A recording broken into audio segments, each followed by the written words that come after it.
18장 18절로 23절 같이 교독하겠습니다.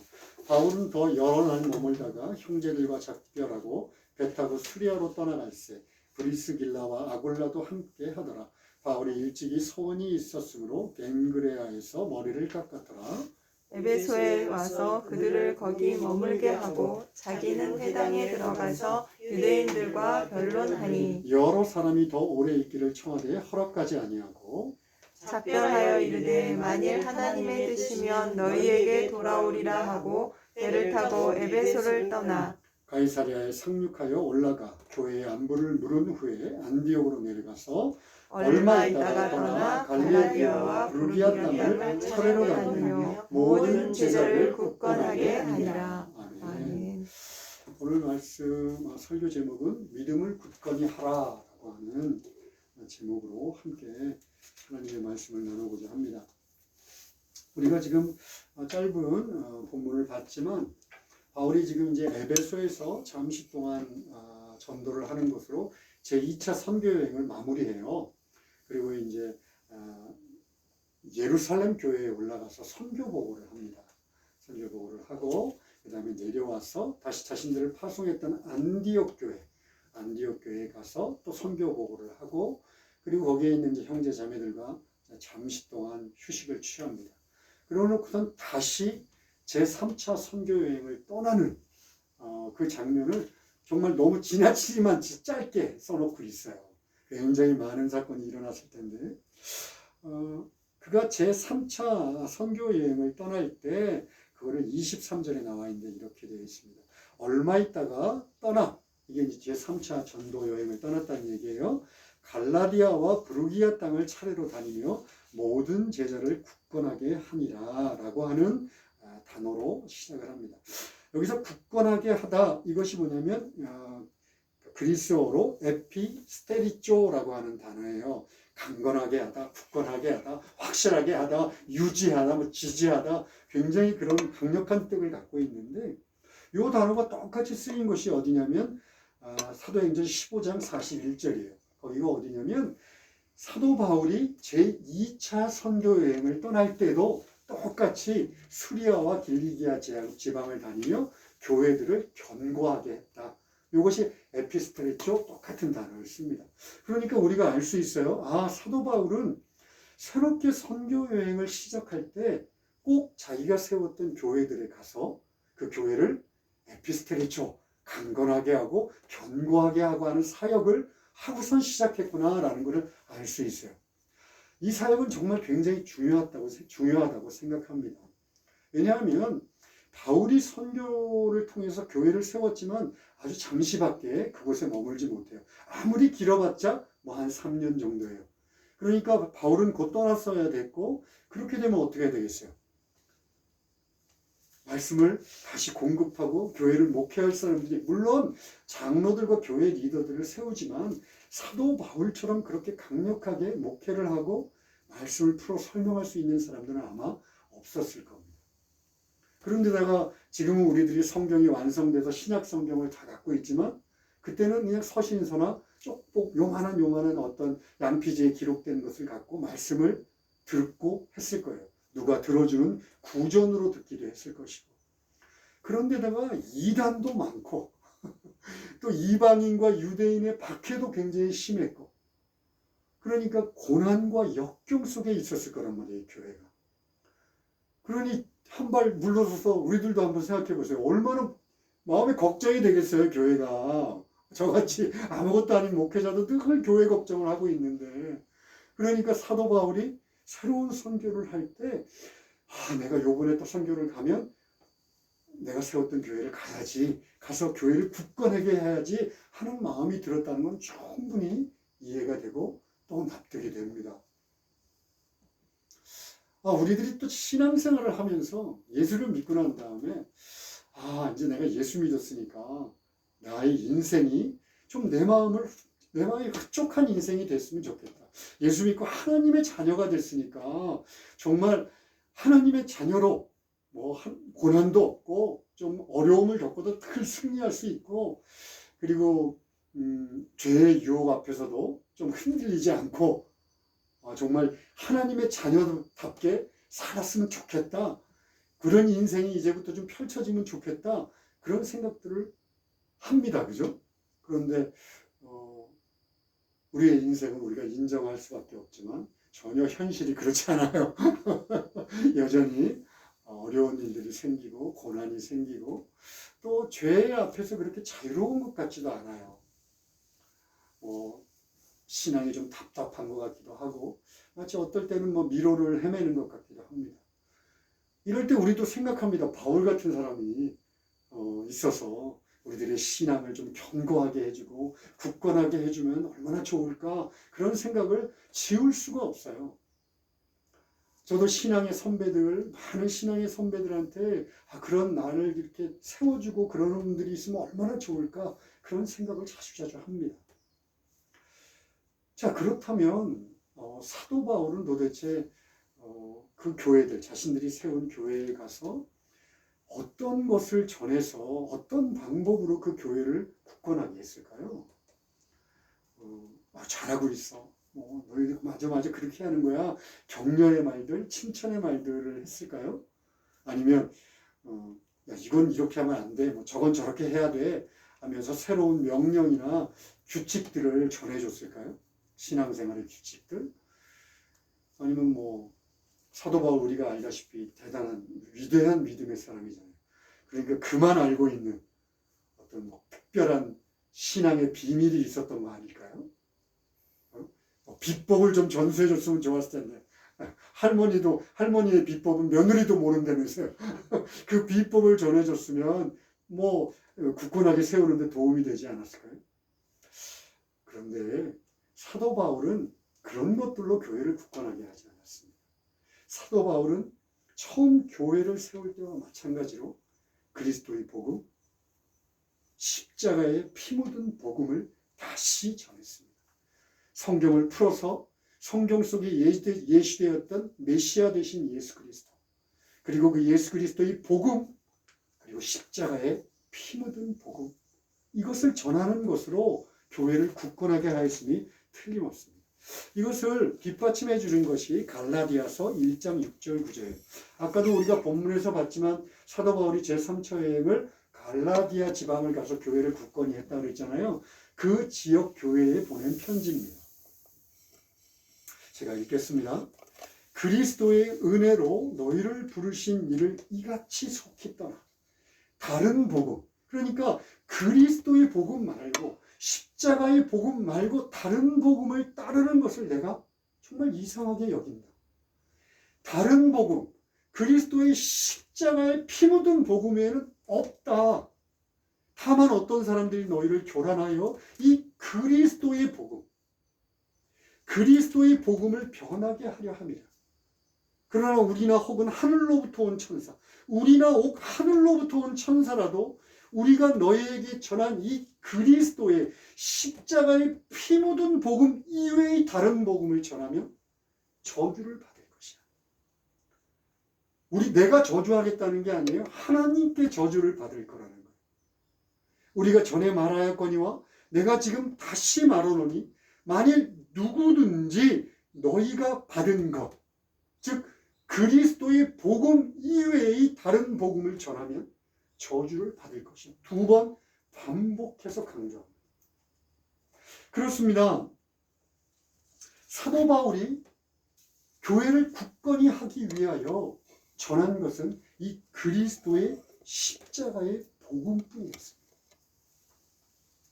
그는요, 교회가 굳건히 서는 것은 내가 그리스도의 십자가의 복음을 분명하게 전하고 그것을 성도들이 확실하게 붙잡고 그 안에 거하는 것 이외에는 없다고 생각했어요. 아니, 상상도 안 했을 것입니다.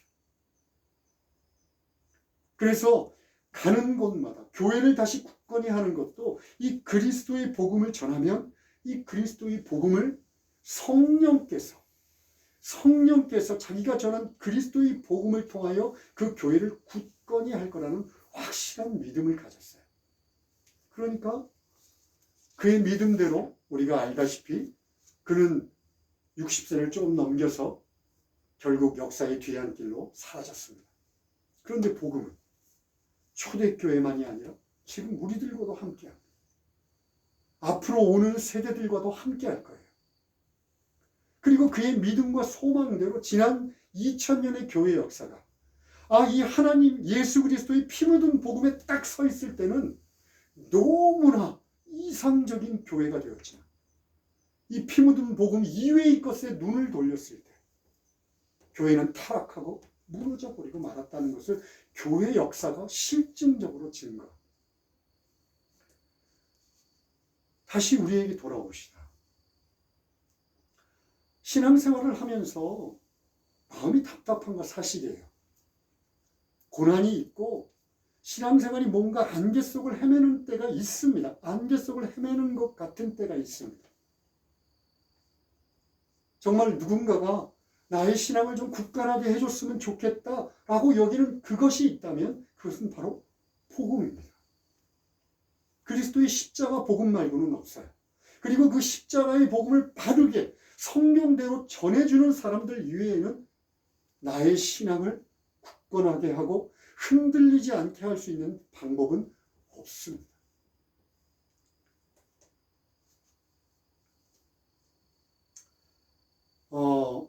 여러분, 세상 사람들은요, 자신의 삶대로 사는 것, 그 사람들은 그렇게 사는 것이 바른 방향이고 또 거기에 대해서 조금 흔들리기는 하겠지만 그것이 자신의 인생을 막 힘들게 하고 어렵게 하지 않습니다. 그런데 그리스도인들은 복음, 예수 그리스도가 전한 복음을 떠나서 신앙생활을 하거나 자신의 인생을 살아갈 때 삶이 너무 힘듭니다. 그런데 그것을 누군가가 세워주기를 원하지 스스로가 그 복음을 통하여 예수 그리스도가 전한 복음을 통하여 다시 신앙을 굳건하게 해야겠다라는 생각을 잘 안 하는 것도 현실입니다. 자, 그렇다면 우리는 이제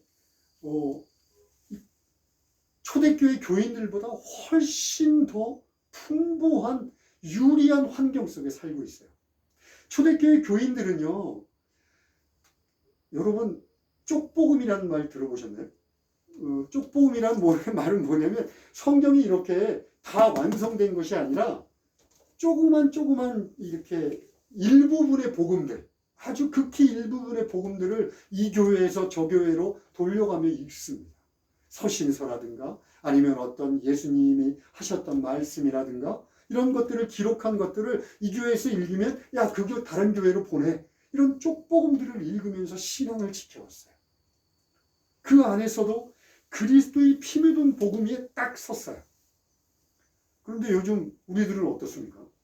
복음이 완성됐어요. 더군다나 훨씬 더 풍부하게 그리스도의 복음에 대해서 이야기해 줍니다.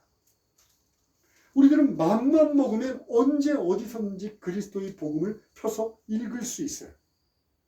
또 요즘 교회가 얼마나 많습니까? 바르게 가르치는 교회를 가면 어디든지 그 교회에서는 그리스도의 복음을 선포합니다. 정말 좋은 환경 속에 삽니다. 그런데 우리가 자신할 수 있습니까? 초대교회 교인들보다 내 신앙이 더 굳건해.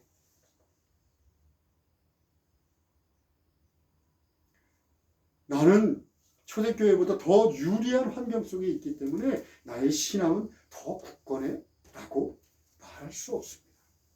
그게 우리들 현실이에요. 그 사람들은 목숨을 걸고 신앙을 지켰어요. 도대체 왜일까요? 도대체 왜? 거기에 대해서 오늘 저는 두 가지 분명한 대답을 좀 제시하고 싶어요. 첫 번째, 예수 그리스도의 십자가의 복음과 그 복음을 믿는다고 하는 것은요, 이 세상이 목적이 아니고 영원한 세상이 목적이에요. 우리가 너무 잘 알고 있는 것처럼 생각하지만 이것이 늘 내 마음에 있지 않으면 예수 그리스도의 십자가의 복음과 그 십자가의 복음을 믿는 것은 이 세상이 목적이 아니고 저 영원한 세상이 목적이라는 것을 분명하게 알아야 합니다. 여러분, 세상을 살다 보면 예수를 믿어도 고난을 받습니다. 이런 얘기 많이 들어보셨죠? 그렇습니다. 예수를 믿어도 이 죄악된 세상, 죄악으로 어그러지고 망가진 세상 속에서 이 죄된 육신을 아직 입고 있는 한 고난을 받을 수 있어요. 있을 수 있습니다. 그런데 저는 그런 얘기를 지금 하고자 하는 것이 아니에요. 좀 더 근본적인 이야기. 즉 우리가 이상적인 삶이라고 생각하는 그 꿈들을 이 땅에서는 절대로 다 이룰 수 없다는 거예요. 완벽한 배우자, 또 사랑스러운 자녀들, 말썽도 안 피는 자녀들, 또 내가 정말 열심히 일하고 돈도 많이 벌 수 있는 직업, 건강한 육신, 언제든지 어떤 환경이든지 극복할 수 있는 믿음, 늘 내 안에 평강과 기쁨과 안식이 흐르고 감사가 넘치는 그런 마음의 상태, 죄로부터 흔들리지 않고 늘 죄에서 자유로울 수 있는 굳건한 믿음, 얼마나 이상적입니까? 여러분, 그런데 이거를 이 땅에서요 다 누릴 수 없습니다. 극히 일부분. 그것도 불완전한 상태로 우리가 손에 쥐고 누릴 수 있을 뿐이에요. 그런데 만약에 내가 예수 믿는 목적이 지금 이렇게 이상적인 삶이 내 예수 믿는 목적이다. 거기에 더해서 돈도 좀 더 벌고 세상의 명예도 좀 얻고 세상 사람들의 칭송도 좀 받고 이런 것이 내 목적이다 그러면 이 땅에서는 절대로 이루어질 수 없는 것인데 그것이 내 목적이 되면 나의 신앙은 흔들립니다. 내가 바라는 대로 안 되니까. 내가 요구하는 대로 안 되니까. 늘 불평불만이 많고 내가 겉으로는 내뱉지 않는 것 같지만 내 안의 신앙은 흔들리고 뿌리채 흔들려요. 그리고 더욱더 이 세상의 것들을 요구하며 더욱더 몸부림칩니다. 그런데 그럴 때 우리들의 신앙은 더 약해질 뿐이지 더 강해지지 않아요. 마치 높은 파도가 있는 바다 위에 떠있는 이력편주의 나긋 조각배처럼 이리 흔들리고 저리 흔들리고 어쩔 때는 좋았다가 어쩔 때는 낮아졌다가 불안하기 그지없는 신앙생활을 할 수밖에 없어요. 그런데 바울이 전한 복음, 오늘 교회들을 다니면서 굳건한 신앙을 세우겠다고 전했던 복음, 이 복음은 십자가의 복음은 영원한 것, 구원에 관한 이야기입니다. 영원한 생명, 영원한 부활의 나라, 저 하나님 나라를 가리키고 있어요. 예수 그리스도가 이 땅에 오셔서 하늘 보좌를 버리시고 이 땅에 오셔서 십자가에 달려 우리들의 죄를 용서하시고 죽으셨다. 그리고 3일 만에 부활하셨다. 그리고 하늘로 올라가셨다. 이것은 내가 너희들 이 땅에 있을 때 너희들의 모든 행복을 다 채워주겠다는 약속이 아니라 너희들의 삶은 이곳이 아니라 저 하나님 나라에 있다는 것을 몸으로 직접 지금으로부터 2000년 전의 역사적 사실을 통해서 우리들에게 보여주신 것. 여러분, 우리가 굳건한 믿음을 갖고 있으려면 이 부활의 소망을 붙잡고 있어요. 영원한 생명을 살 거라는 이 신앙이 모든 것 앞서 모든 신앙의 행위에 앞서 있어요. 이것을 초대교회 교인들은 붙잡았어요. 사도 바울이 전했던 그 쪽복음을 듣고 그리스도의 피 묻은 십자가의 복음을 듣고 이들에게 이 세상은 곧 사라지지. 내가 전부인 것처럼 내 눈을 가리고 있는 이 세상은 안개와 같이 사라질 것이고 나는 곧 영원한 삶을 살게 될 것이야. 초대교인들은 그것을 붙잡았습니다. 그것이 그들이 신앙이 굳건하게 목숨을 걸고서라도 신앙을 포기하지 않았던 신앙의 능력입니다.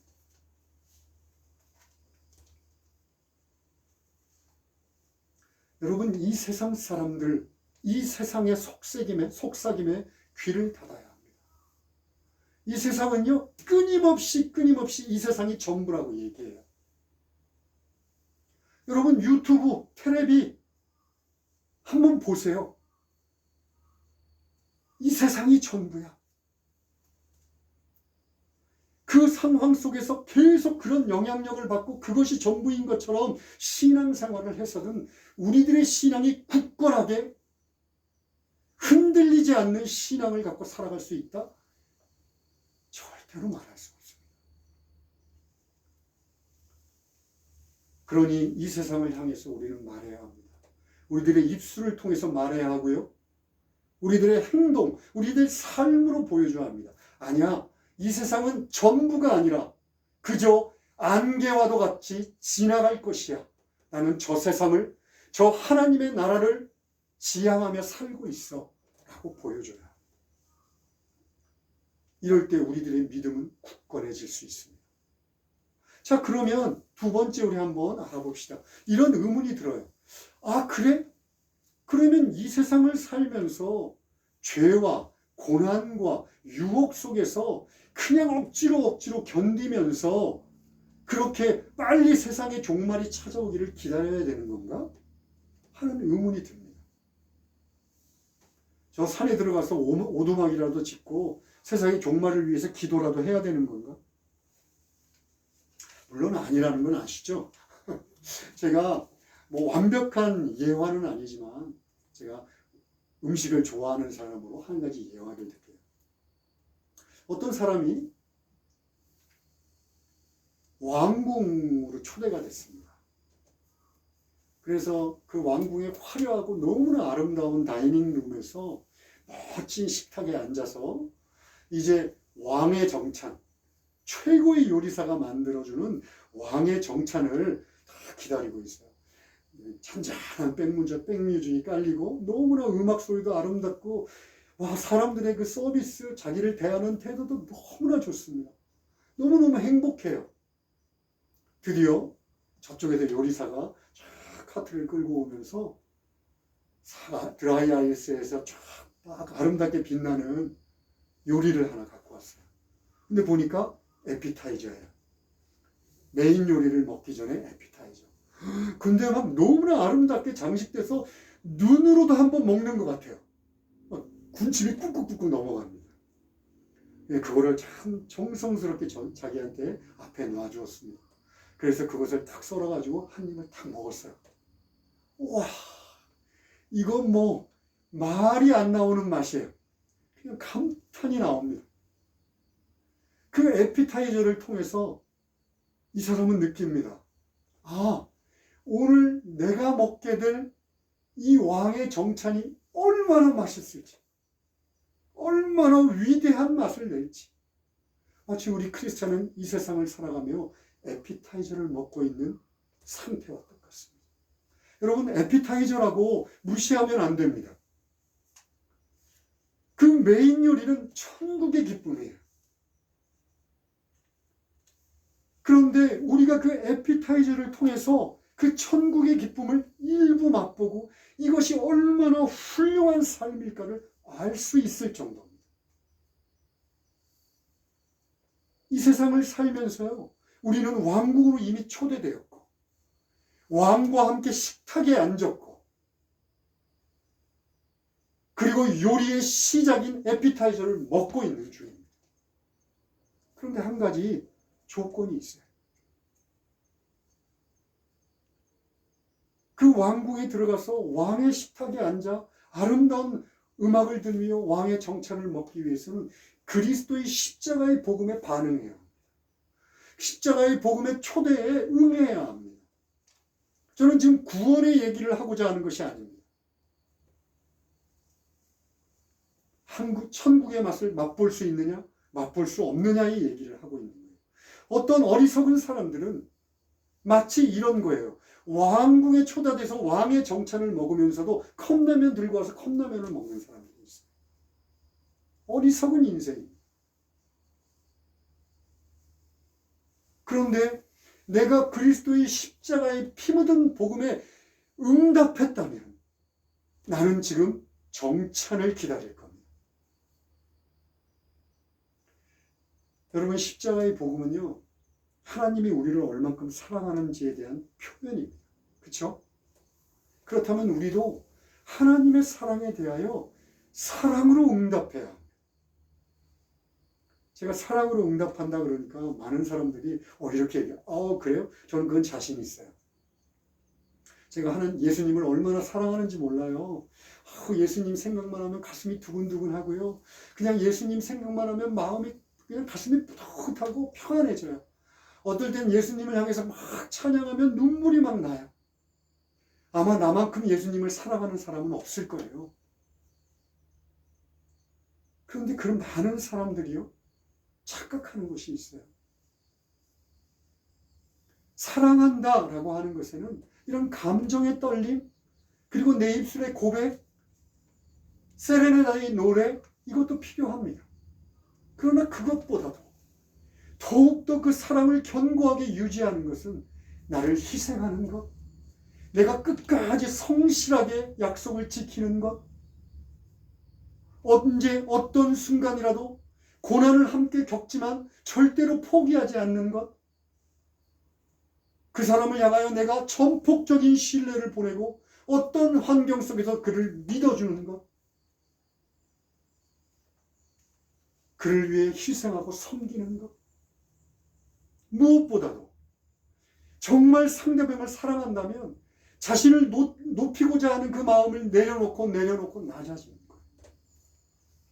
이 행동이 수반되지 않는 사랑은 그저 감정의 흔들림에 불과합니다.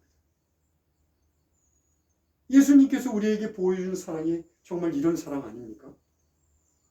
나 같은 죄인, 여러분 같은 죄인, 자기를 죽기까지 십자가의 희생제물로 바치셨어요. 희생시키셨어요. 오래 참으시고 예수 믿고도 예수 믿는 자 같지 않게 방황하며 돌아다니는 나를 끝까지 성실하게 견뎌주시고 지켜주시고 그리고 도와주시고 나를 위해 섬기셨어요. 더군다나 예수님만큼 낮아진 사람은 없습니다. 하늘 보좌를 버리시고 낮아져서 종의 모습으로 오셔서 십자가에 달려 죽기까지 낮아지시고 우리를 섬겨주셨습니다. 여러분, 이건요, 감동해. 여기서 그치면 안 됩니다. 하나님, 예수님 너무 좋아요. 머리에서 그치면 안 됩니다. 왜냐하면 이 사랑이 나에게 전인격적으로 완전히 잠겨지지 않는 한 나는 사랑할 수 없어요. 이 예수 그리스도의 말도 안 되는 희생적인 사랑이 나의 인격과 나의 온 몸과 나의 머리와 지와 정과 의를 완전히 압도하지 않으면 나는 세상의 사람들을 사랑할 수 없고 예수 그리스도를 사랑할 수 없습니다. 아무리 중요한 순간이 와도 내 것을 포기하지 않습니다. 희생하려 하지 않습니다. 예수님의 말씀에 순종하려 하지 않습니다.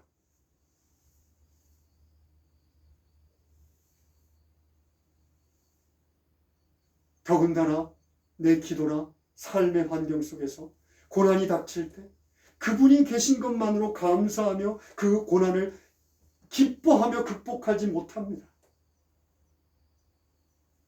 낮아진다고요? 낮아지는 건 더욱 할 수 없습니다. 오직 그리스도 예수의 사랑이 내 안에 가득 찰 때, 그때만 할 수 있습니다.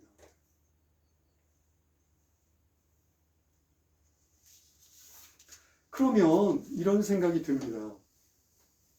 알겠어요. 예수님 사랑하는 거 알겠습니다. 그런데 예수님 사랑하는 거 좀 추상적이지 않나요? 눈에 보이시지도 않고 영이시고, 아까 내가 얘기했던 마음이 뜨거워지고 찬양하고 슬퍼 눈물 흘리고 감사하고, 이거 말고 뭐가 또 있을까요?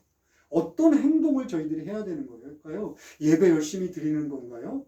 아니면 뭐 헌금이라도 많이 해야 되는 건가요? 봉사를 열심히 하라는 얘기인가요? 요한일서 4장 22절에서 여기에 대한 분명한 얘기를 합니다. 너희가 눈에 보이지 않는 하나님을 사랑해? 그런데 네가 눈에 보이는 형제를 사랑하지 않고 눈에 보이지 않는 하나님을 사랑한다, 예수님을 사랑한다, 있을 수 없다라는 얘기예요. 그러니까 우리들의 행동이 요구되는 건 어디에 있냐면, 먼저 형제 자매들을 사랑하는 것에 있습니다. 그리고 나아가 내 이웃들, 내 가족들, 예수 믿지 않는 자들을 사랑하는 데 있습니다. 서로 사랑해야 합니다. 물질과 시간을 들여서 섬기기를 기뻐해야 합니다.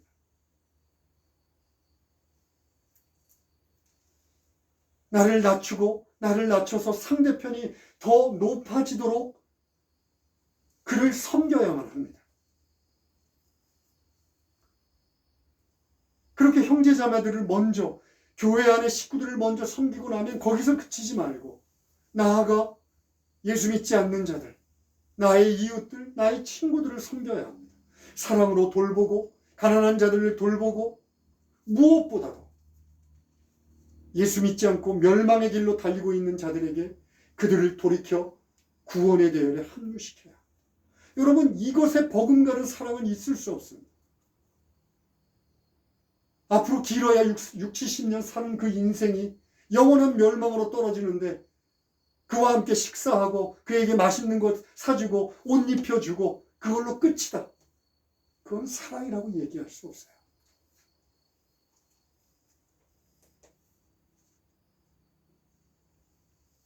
성경은요, 이렇게 사랑을 할 때 우리들에게 두 가지를 약속합니다. 하나는 베드로전서 4장에 나와 있는 것처럼 사랑한다는 것은 허다한 죄를 덮습니다. 우리들이 살면서 이 세상에서 완벽해질 수 없으니까 죄를 짓습니다. 유혹에 넘어가기도 합니다. 그런데 내가 목숨과 마음과 목숨과 뜻과 힘을 다해서 하나님을 사랑하는 것처럼 나의 형제자매들과 이웃들을 사랑하는 것은 그 모든 허다한 죄를 덮을 수 있대요. 그러니까 억지로 죄 안에서 고민하며 괴로워하며 사는 것이 아니라 내가 사랑하며 사는 삶, 이것이 그 죄를 극복하는 삶입니다. 또 하나, 예수님은 얘기합니다. 요한복음 13장 17절에 이것을 알고 겸손히 낮아져서 서로 섬기고 사랑하는 것을 알고 행하면 행복하다. 여러분, 그 행복이 어떤 행복인 줄 아세요? 요한복음 15장에서 이렇게 합니다. 너희가 서로 사랑하면 나의 기쁨이 너희 안에 있다. 너희가 서로 사랑하면 하나님 되신 예수 그리스도의 기쁨이 너희 안에 있다. 천국의 기쁨이, 그리스도 예수와 하나님 성부 하나님께서 누렸던 그 완벽한 사랑의 기쁨이 너희가 서로 사랑하면 그 안에 있다라는 얘기. 여러분, 어찌 이 세상의 것들과 비교할 수 있습니까? 그저 돈 몇 푼 버는 거, 좀 명예롭게 되는 거, 사람들한테 칭찬받는 거, 어찌 이것과 그리스도 예수의 기쁨이 내 안에 차고 넘치는 것과 비교할 수 있단 말입니다.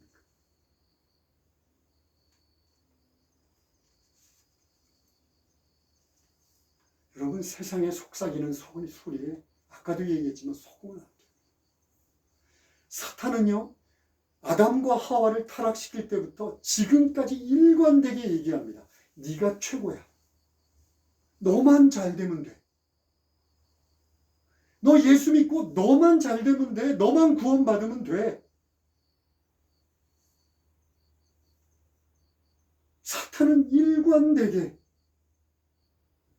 너의 인생은 네 거야. 너만 잘하면 돼.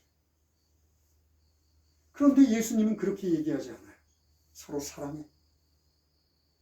서로 사랑할 때 참으로 기쁘고 참으로 행복한 인생이 열릴 것이야. 네가 이 세상에서 정말 살아가는 가치를 누리게 될 것이야.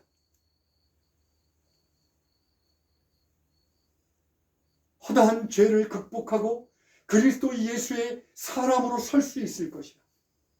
그렇게 낮아지게 서로 섬길 때 우리는 행복하고 굳건한 신앙을 가질 수 있습니다. 베드로전서 5장에서 이렇게 얘기합니다. 너희가 서로 겸손하게 낮아지고 낮추면, 하나님의 전능하신 손에서 낮아지면 하나님께서 때가 되면 높이시리라. 마치 하늘을 나는 것 같은 믿음으로 살 수 있습니다. 이것이 분명한 하나님의 약속이에요. 그러니까 오늘 사도 바울이 갈라디아 교회와 그 교회들을 찾아가서 이 그리스도 예수의 복음을 전하고 그 복음 위에 확실하게 서 있기를 당부하며 또 다른 교회로 가고, 그 사람들이 그 복음을 붙잡고 내 삶이 이 세상이 끝이 아니라 저 영원한 삶이 기다리고 있구나 라고 굳건하게 서 있을 수 있었고, 그렇다면 그리스도 예수가 본을 보인 것처럼 우리도 서로 사랑하며 살아야 되지 않을까? 그렇게 초대교회는 우리들에게 본을 보여줬습니다. 그렇다면 지금 이 시대에도 우리가 흔들리지 않는 믿음, 굳건한 믿음을 갖고 사는 방법은요, 끊임없이 그리스도의 십자가의 복음으로 돌아오는 거예요. 그리고 깨닫는 겁니다. 내 삶은 여기가 전부가 아니야. 내 삶은 나 혼자 잘 먹고 잘 살겠다는 삶이 아니라 그리스도 예수를 사랑하는 것이고, 또 눈에 보이는 내 형제자매들을 사랑하는 것이야. 이런 사람들을 보며 우리는 이야기합니다. 이야, 그의 신앙은 정말 굳건하구나. 그의 신앙은 정말 놀랍구나. 기도하시겠습니다. 하나님 아버지, 그리스도의 십자가의 복음 이외에는 없습니다. 하나님, 어떤 순간에도 이 그리스도의 복음을 확실하게 붙잡고 나를 위해 희생하신 예수의 사랑과 그 예수의 사랑에 너무 감사해서 또다시 사랑으로 형제자매를 섬기는 이 삶을 멈추지 않게 하여 주시옵소서. 예수님의 이름으로 기도합니다. 아멘.